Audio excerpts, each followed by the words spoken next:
تو پروردگار نے جو امتحان لیا، اب دیکھیں بندگی جس منزل پہ ہے، جناب ابراہیم اللہ نے انہیں امام بنایا نا، لیکن جناب ابراہیم کو لوگوں کا امام بنایا، اور امام حسین کو کائنات کا امام بنایا۔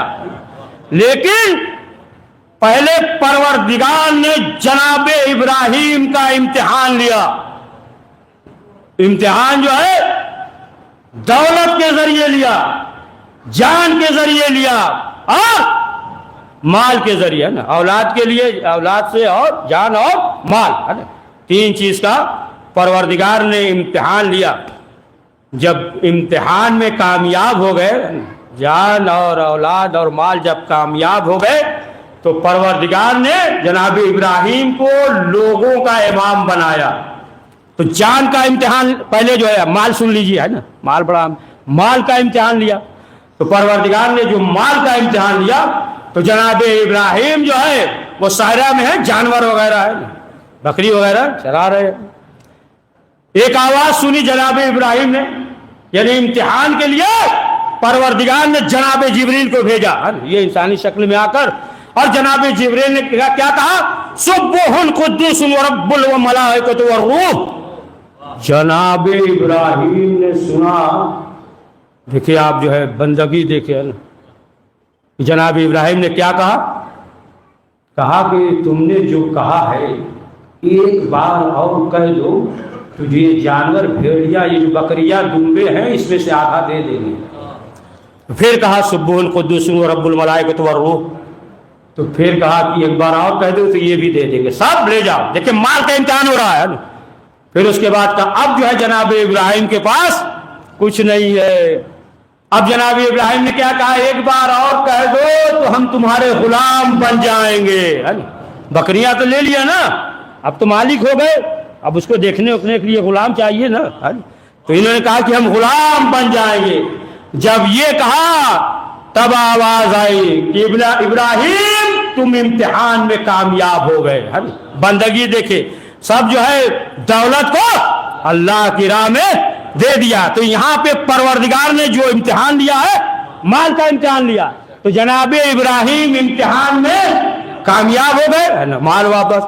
اب دوسرا جو ہے جان کا امتحان، وہ تو معلوم ہے نا، جان کا بھی جو امتحان لیا ہے کہ جو نمرود نے 6 مہینے تک لکڑیاں جمع کیا نا، اس لیے کہ جناب ابراہیم کو اس میں ڈالیں گے۔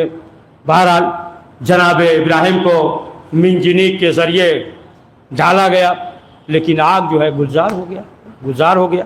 تو اب آپ دیکھیں یہاں بھی کامیاب ہو گئے، امتحان میں یہاں بھی کامیاب ہو گئے۔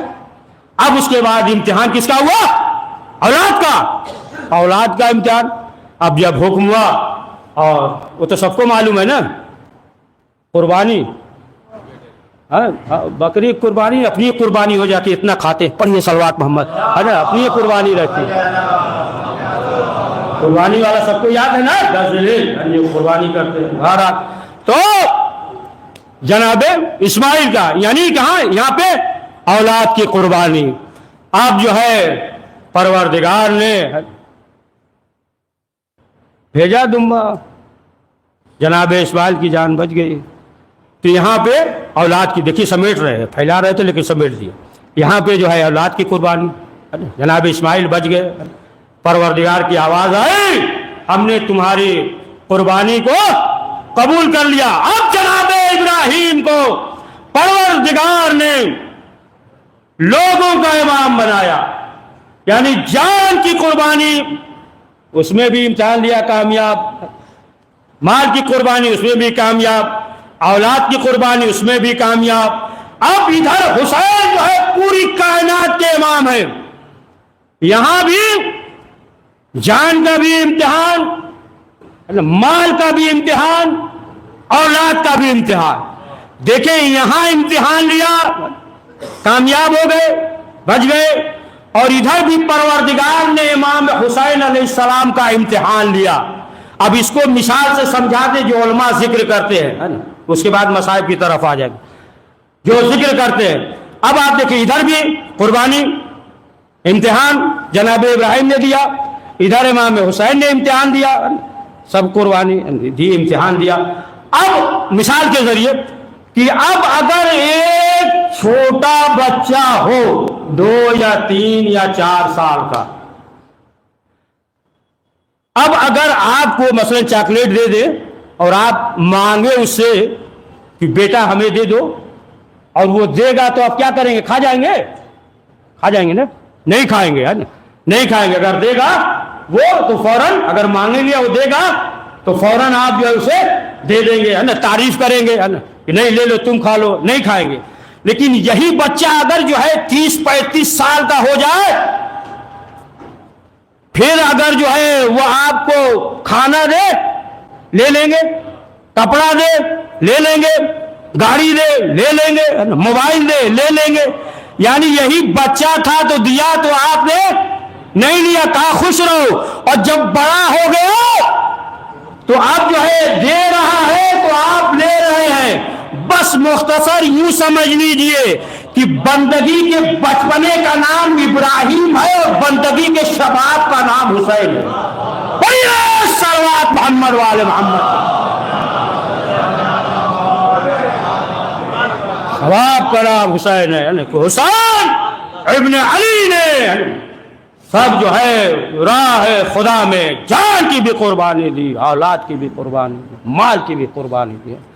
اور آخرکار آپ دیکھیں کہ یہ وقت آ گیا کہ جو بنی امیہ یہ سمجھ رہے تھے کہ ہم مقصد میں کامیاب ہو جائیں گے, ہے نا, ان کی جو میڈیا تھی. لیکن شہزادی زینب سلام اللہ علیہا اور چوتھے امام نے تمام مقصد کو پانی پھیر دیا.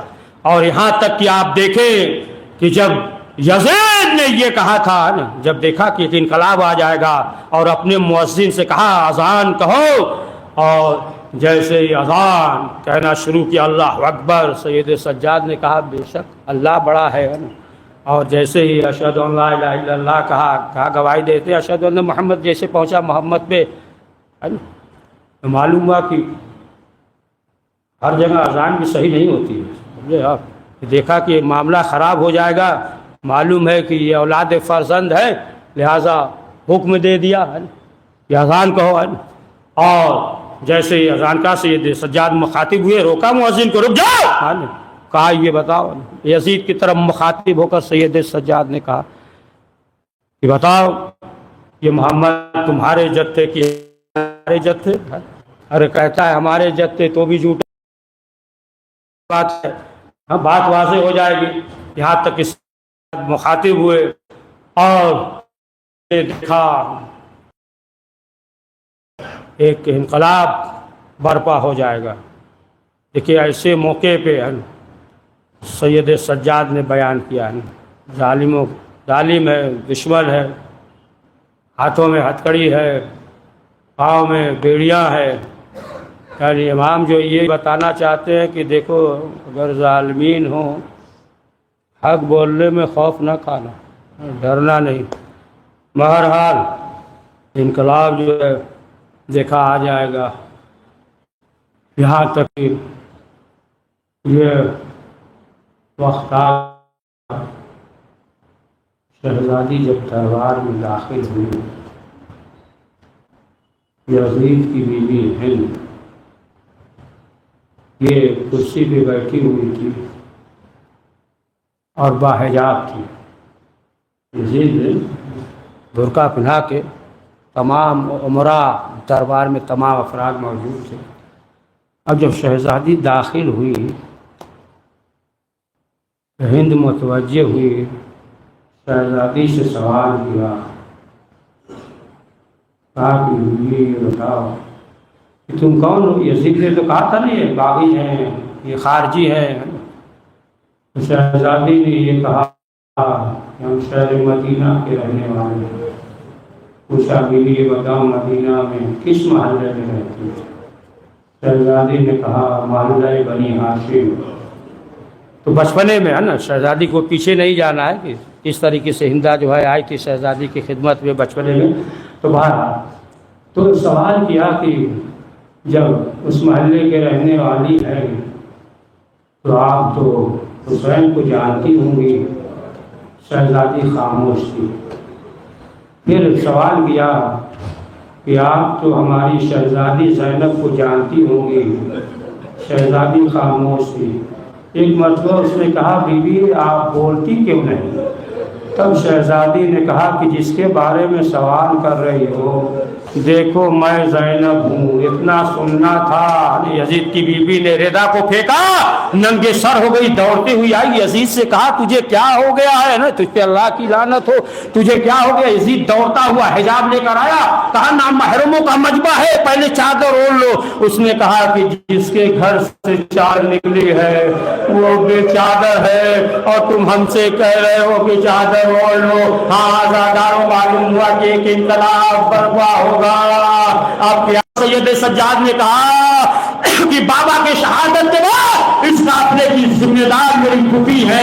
سید سجاد شہزادی کے پاس آئے تو شہزادی نے کہا میرے لال جاؤ یزید سے کہو کہ ایک مکان خالی کرا دے تاکہ ہم اپنے بھائی کا ماتم کر سکیں اور جو تبرکات ہے اسے واپس کر دے۔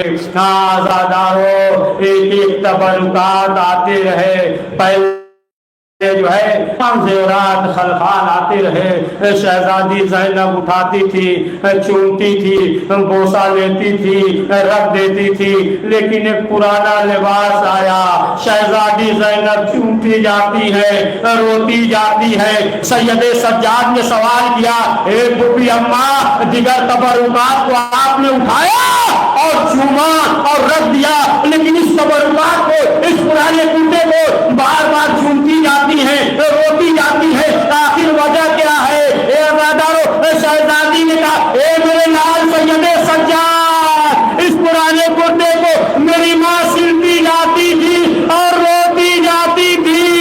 ماں نے کہا تھا اے بیٹی زینب اس پرانے لباس کو لانا اور میری قبر پہ رکھ دینا۔